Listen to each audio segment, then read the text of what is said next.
Why don't I open up? Sure. Why don't I open up and say that we had a very good meeting. Obviously, Democrats are united going into the general election. We're united against Rauner. We're united against Trump. The Republicans are divided because of Rauner, which will be an advantage for the Democrats. And I'm very hopeful that a unified Democratic Party is going to elect J.B. Pritzker as the governor, all Democratic candidates for state office, and a Democratic legislature. On the Sam McCann question, the Rauner people have already started a website saying that he's part of the Madigan machine. Was there coordination? I know that Rich Miller wrote, I guess, that you all got together a list of who signed petitions, which could help Mr. McCann. The Rauner people have a basic problem. They never want to talk about their record on anything because they don't have any record that they would be proud to talk about. And so their method is to talk about other people, be critical of other people. They ought to take a good look at themselves and decide, well, there's got to be something in our record that we can take to the people and use to persuade the people of Illinois to keep us in office. That would be my recommendation to Ron. Right. But any relation of what you're doing to McCann? Are you glad he's in? Are you helping him in any way? That's a decision for Sam McCann. I'm a candidate for state representative, 22nd district, right, and I hope to win. What effect will McCann have on J.B. and on the governor? I have no idea. I'd leave that to smarter people than me. Well, speaking of people being smart, it seems like this is an era of disavowing. People are asking the governor to disavow President Trump. And in the Democratic gubernatorial campaign, people were asking all of them to disavow you. And it seems like it's not just political chatter. It seems like it's a lot more toxic than that. What do you think? Well, I think that it's all promoted by the Rauner people and the spending of millions of dollars by the Rauner people. And again, it's part of what I said earlier. They don't want to talk about themselves. They don't want to talk about their record because they don't have a record. They always want to talk about somebody else. Rauner is prepared to spend millions of dollars to propagate that kind of a message. I don't think the people of Illinois are going to accept Rauner's propaganda. I think they're going to vote against them. Will this anti-Madigan stuff stop, do you think, if in fact Pritzker wins and Rauner is gone? The Republicans have been using anti-Madigan rhetoric for close to 10 years. So it was nothing new with Rauner. He just happened to have some money that he could put behind it. I would say again, they really ought to try to find something in their record that they can use to persuade people to vote for Rauner and the Republicans. Do you feel some of the anti-Madigan, as you put it, stuff came within your own party after some of the sexual harassment allegations. Yeah. How did you overcome those calls to get here today?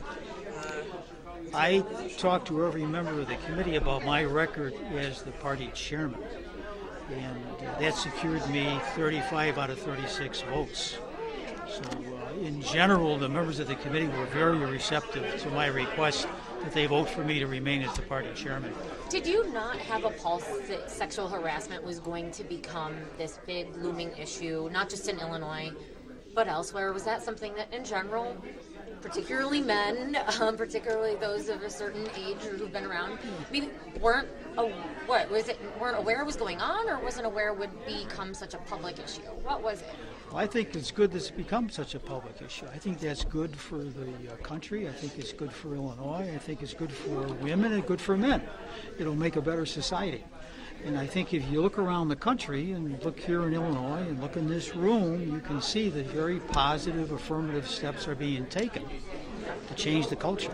That's what I'm about. Is there something about the political culture, though, that was made it particularly right for this? Well, if there is, that's what ought to be changed. If there is, that's what ought to be changed. That's what we should address. What have you learned? And you've had a lot of conversations with a lot of people at all levels, a lot of women, about what life on the ground has looked like for them. What have you learned through that process as you gather information, when you look about changes? Yeah, I think that everybody should come together, and step number one is to respect other people. Treat other people the way you want to be treated. Okay, that's step number one. From there, you go to specifics, you make adjustments in terms of structure, whatever. What's really needed is discipline and dedication. And for myself, that's going to be there. And with the training that you're now having everybody take, and I guess new structure of, perhaps moving quickly to get rid of people if there's a problem, do you think you are where you need to be as a party organization? I think there's work to be done.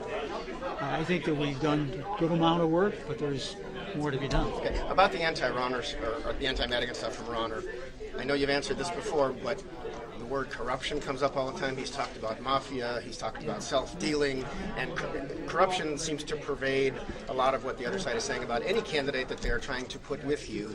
How do you respond to that idea that it's corrupt? Because, I will point out there's no charges against you, but they're going to continue to say corrupt. Is that fair? I think you've raised a good question, and I know that you and others here and I would not use the word corrupt, would not use the word mafia unless I had solid evidence to do that, which Rauner does not have. And so to me that speaks to Rauner's mind, his method of thinking, how he views other people, how he views attempting to gain success. And I think in the end, the people of Illinois are going to come to understand that about Rauner, and they're going to vote him out of office. What are your thoughts on when a graduated income tax should happen? Pritzker talks about it. He's your nominee, talks about it all the time. When is the opportunity to have that fight?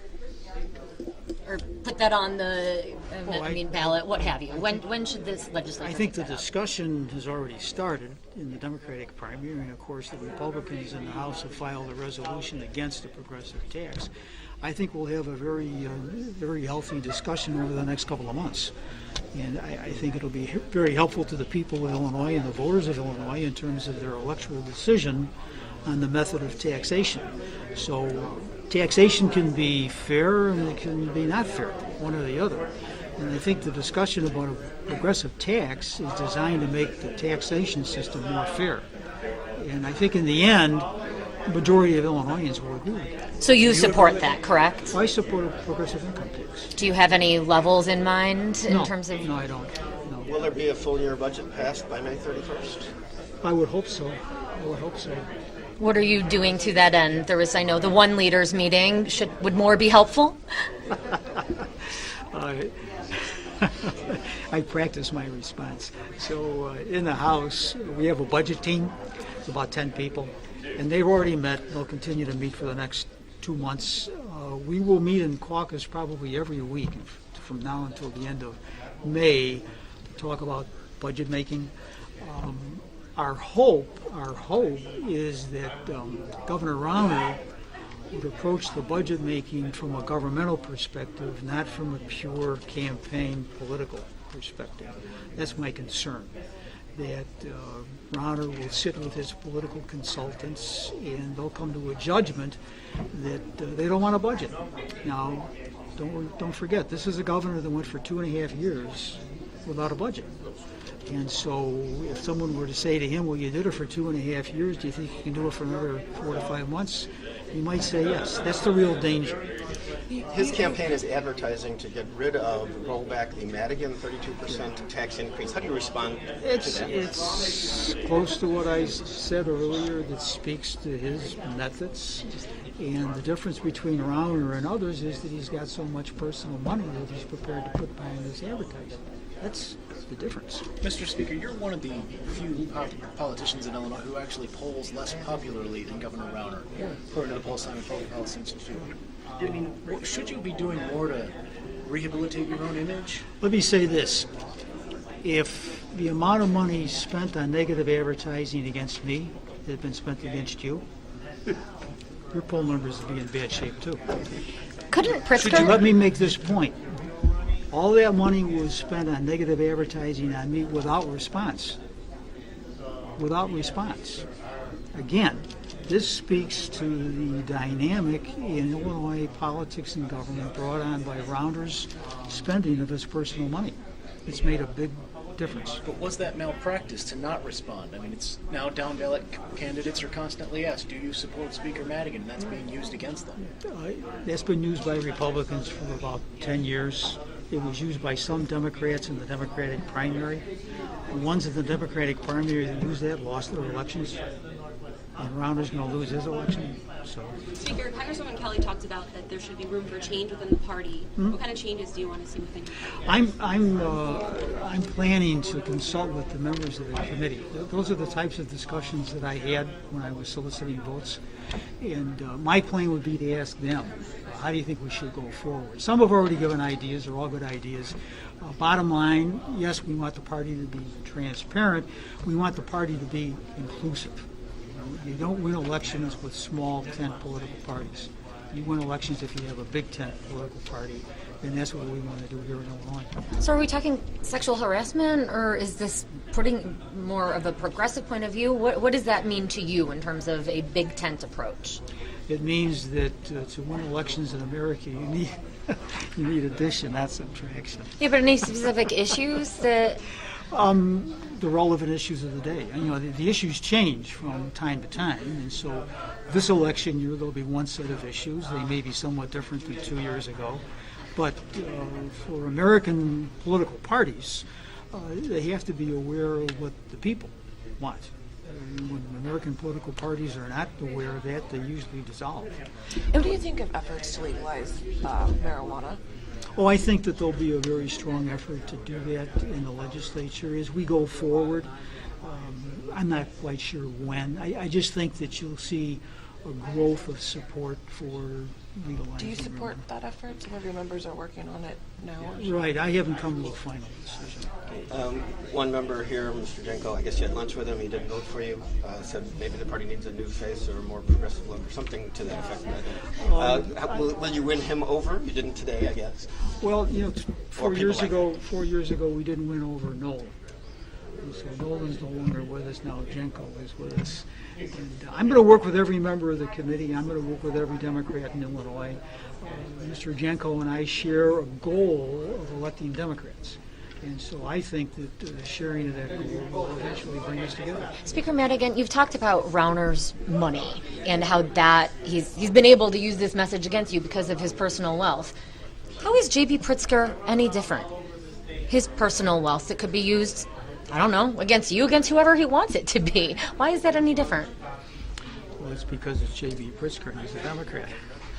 Is there any danger in what somebody with personal wealth could use for their own political means, whatever it is? Is that... I think the basic danger is the danger we've had in America from the very beginning, which is money in politics. That's the basic danger. So we know about Rauner's spending of personal wealth. We know about Pritzker's spending of personal wealth. Mayor Emanuel in Chicago just deposited $1.5 million into his campaign committee the other day. So it's really about money in politics. And today, the real driver on the spending of money is TV advertising. And I would quote former Senator Paul Simon, who at the end of his career was involved with an election reform group, and they recommended that TV be made free.